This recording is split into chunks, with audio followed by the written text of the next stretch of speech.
Isang mapagpalang araw sa ating lahat mga kapatid. Ako muli si Adrian Bernales ng Batch 3 at itong aking daily devotion. At ngayong araw ay pag-uusapan natin ay kung ano ang sekreto ng matagumpay na pamilya o unity of the family. At ang ating Bible verse ay mula sa Joshua chapter 24 verse 14. Kasi sabi dito ay, "Now fear the Lord and serve Him with all faithfulness. Throw away the gods your ancestors worship beyond the Euphrates River and in Egypt and serve the Lord."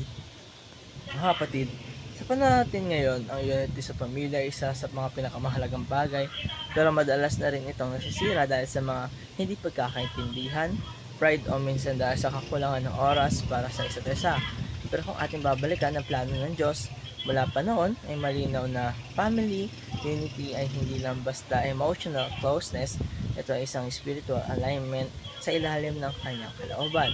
Kaya mga kapatid, habang si Lord ang nagsentro ng bawat tahanan ay nagkakaroon ng tunay na pagkakaisa.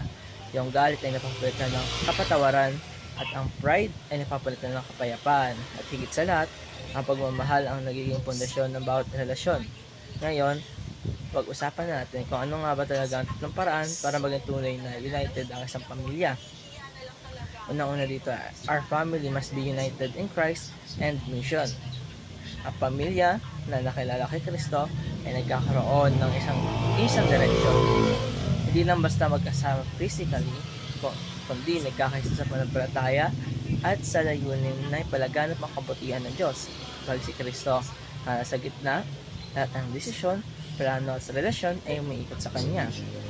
Ikalawa, our family must be united in purpose and service. Ang matagumpay na pamilya ay yung sabay-sabay na naglilingkod sa Panginoon. Hindi lamang tungkol sa kung sino ang mas magaling, kundi kung paano magtutulungan para mapalawak ang kanyang kaharian. Pwede lamang yung simpleng pagdadasal bilang pamilya, pagtulong sa simbahan, o pag-abot sa nangangailangan. Sa ganitong paraan mga kapatid ay nagiging mas matatag ang relasyon ng bawat isa dahil may isang layunin at ito ang paglilingkod kay Lord. At panghuli, our family must be united in word and prayer. Walang mas matibay na sandigan kundi ang salita ng Diyos. Pagsama-samang nagbabasa ng Biblia, nagdarasal at nagbabahagian ng pananampalataya ay mas lumalalim ang pagkakaunawaan, pagmamahalan. Ang Word of God ang naging guide sa mga desisyon, mga prayer, naman ang nagiging lakas sa bawat pagsubok. O kaya mga kapatid, kung gusto natin maranasan magtagumpay sa pamilya, ay simulan natin sa pagkakaisang nakabatay sa Panginoon. Hindi lang sa salita, kundi sa gawa, sa panalangin, at sa pagmamahal sa isa't isa. At ito tatapos ang aking daily devotion. Maraming salamat sa panonood.